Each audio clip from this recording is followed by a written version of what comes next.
Hello, I'm back with some more card reveals. This time the card reveals don't have pages and pages of text on them so I can fit my camera on the screen. There's a small delay in the reveals right now, so I'm catching the reveals from yesterday. Also, I'm sweeping all the way back. I missed one card on the original first day reveal.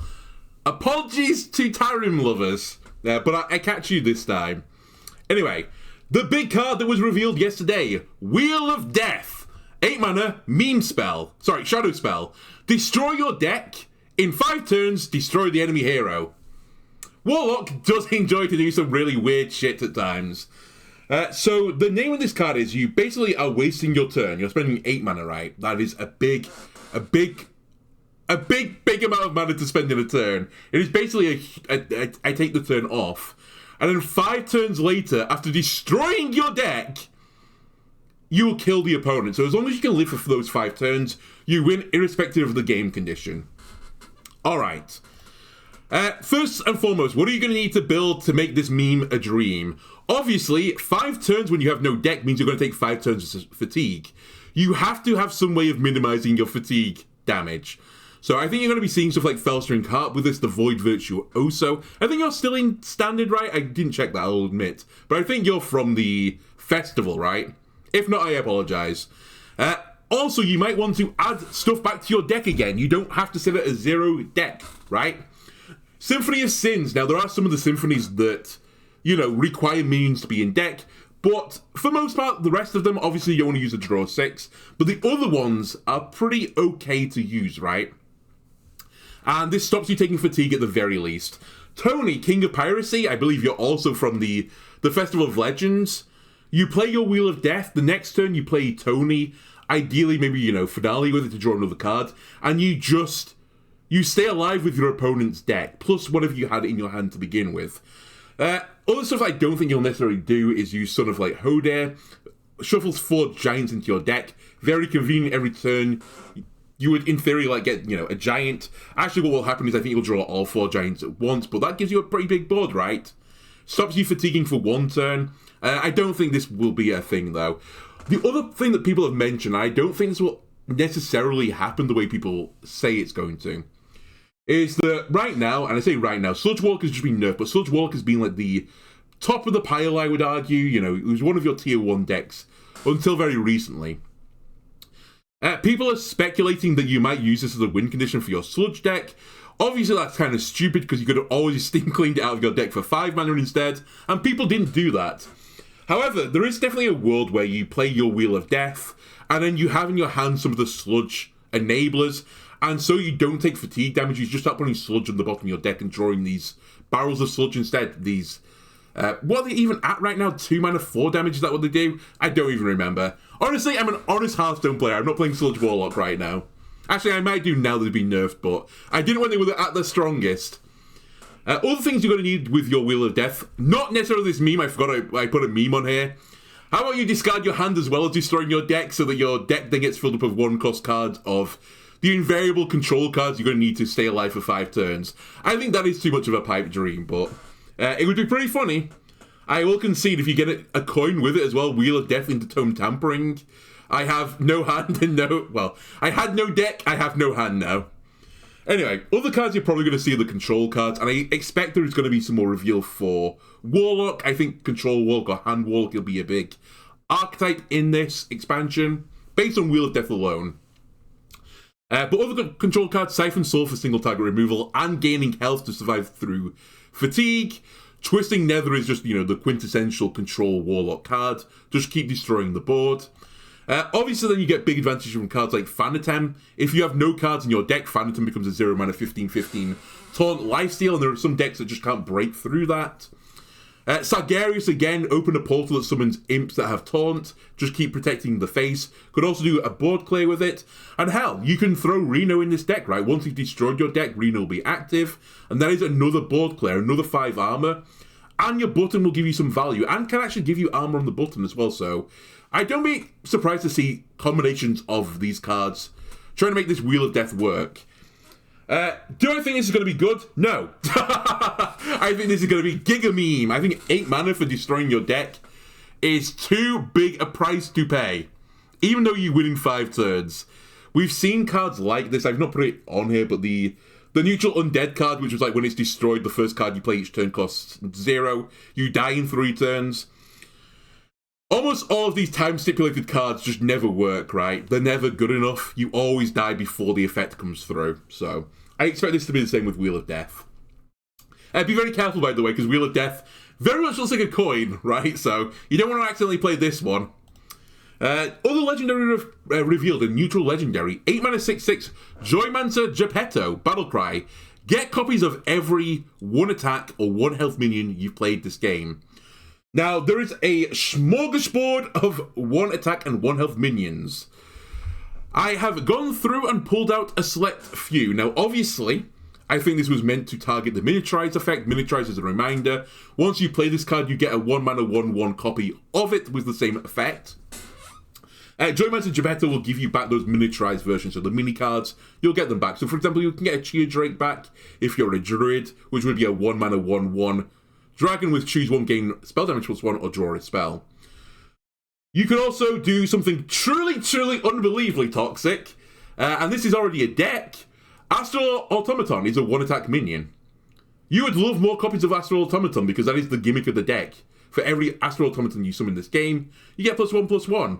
Throw in a Joymaster in there at the end to give you another refill of some more Astral Automatons, and you are going to get some giant little robo-toys out there. I also like the idea of the lore behind Astral Automaton and Joymaster Jepetto, that he's like a toy maker, and he's built this super Titan toy. Anyway, other than that, Amethyst the Peacekeeper is also a 1 attack minion, so you can get a Titan out of Joymaster Jepetto. Very good if you're playing some sort of value control paladin, and there is like a control paladin deck out there, or at least a value control paladin deck out there. It is the Earthen Paladin deck. It's a little bit slower than the normal. Throw in a Joymaster Jepetto, why not? If you want to go to a few months back where Button Druid was very briefly a thing, all the button improvers, so the Free Spirit has 1 attack, and the Kitten, which we'll see on the other one, I don't think it's a Kitten, spoilers, but it has 1 health. You could get even more button procs off Joymaster Jepetto. Nerubian Swarm Guard is a 1 attack minion. You would love to get another one of those back if you're playing your hand buff Death Knight deck, right? And even the Kobold Miner is both 1 attack and 1 health, and he gives you treasures. In 1 health land, Cagehead. You want another Cagehead? Joymaster Jepetto has got you covered. Prosthetic Hand, if we running this hand buff Death Knight, that's a pretty nice thing to get back, just sticking one of your minions on the board, and it's like charge for 3. Could be worse. And nod to the card I forgot about, other mini, Toy Captain Tarim, very good control option to get back as a mini card. Set a minion's attack and health to 1, very, very good value. Hi-Ho Silverwind, 1 health minion as well, seeing a lot of play in almost all of the Paladin decks. Geode, which I insist eventually will be a 5-star Warlock card, it'll be in all the Warlock decks. It's effectively bringing you back a card that is going to draw you 2 more cards. That's a lot of value if you're trying to run this like combo Warlock deck, which maybe is what will happen with the Wheel of Death. You'll want to draw through your deck quickly. Joymaster Jepetto pulling back a Geode, that might be, what you need, right? And then Groovy Cat. I wanted to call you Groovy Kitten.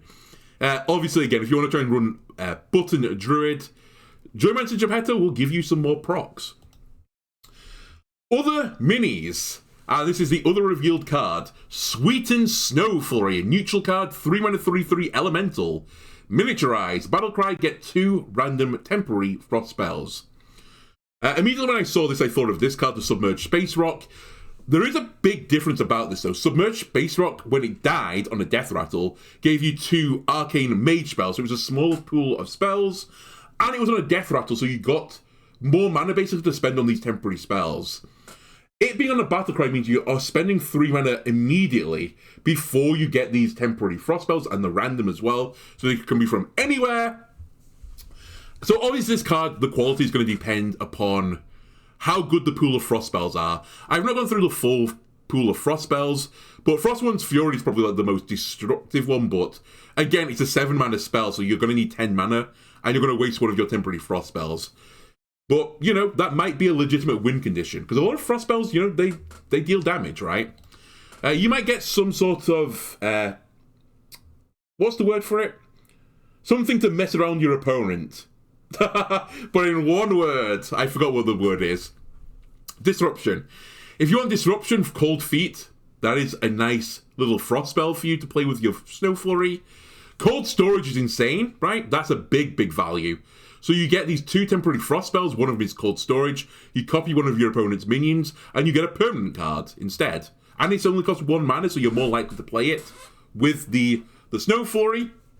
You know, pretty solid. And then as a reminder, Frostbolt is rotating back into the core set. And this is also a pretty good get, right? If you just need an extra 3 damage, that's a great get. Do I think this card is going to see any play? No. I think this is just... It's a lot of value in theory. And by the way, you obviously get the mini version of this, which is then a 1 mana 1/1, which makes all these spells more palatable to play. Having gone through like the pool of frost spells, there's too many frost spells which are like, yeah, they're okay, they're pretty good, but I think you'd want a more refined and... What's the word again I'm looking for? You want something a little bit with a bit more synergy in your deck, right? This is too much of an arena card. I think this will do pretty good work in arena, but not in standard. Finally, you may have already seen this card if you've been paying attention to any of the other channels. I forgot to put Toy Captain Tarim in the original workshop reveal. My bad, I apologise to Tarim. He's a 5-mana 3/7 legendary with Miniaturize, Taunt, Battlecry, set a minions attack and health to this minions. Obviously, this is a nod back to Sunkeeper Tarim, which was a mainstay in mid-range Paladin decks, and for 1 less mana, you still get to play Sunkeeper Tarim. It's literally the same effect, right? Well, it's not even the same effect. It's better-ish. Well, I say it's better-ish. If you don't do any buffing to this card, which obviously is probably not what you're going to do, you're not going to hand buff this card, as then you might buff your opponent's minions. It is the same as Sunkeeper Tarim, so you can basically avoid the situation where this card is worse. In theory, if you debuff this card in your hand, and I don't know if there's a way of debuffing a card in hand right now, I don't think there is, just off the old grey matter. In theory, you could get a better version of Tarim, even than the 1 mana discount. Obviously, where this starts to get even more, insane, is the mini version of this has the same effect, but obviously it's a 1 mana 1/1. And that is a huge shift from Class Action Loi, which had the very similar effect. Again, you're not going to hand buff this card, so you're going to get around that issue. That was 2 mana 2/3, and it required you to have no neutrals in your deck to set a minion's attack and health to 1. Now, you may also point out, and this could be true, maybe you do hand buff these cards and you copy this onto another minion to give them a big attack boost. Maybe a combo exists like that, but I just don't see it right now. I think you would have to have a big hand buff support to Paladin, and I think a lot of the hand buff cards in Paladin right now are rotating out with the Sunken City, so I just don't see that being a thing. I think you're going to use this as a control option to bring down the power levels of your opponent's cards, rather than raise the power levels of yours cards. Obviously, though, you can do that. If you've got a 1/1 on the board, you Toy Captain Tarim your 1/1 to turn it into a 3/7. That might be good enough. Anyway, that'll do it for this reveal stream. I think the reveals are going to start coming more thick and fast from now on. We're going to do more of the classes, I think, as a whole, and that will give us a better idea of exactly what decks are going to have supported and where these cards will fit in that support class, and what cards do we already have that fit that support class. Okay? Alright, thanks for watching. Bye!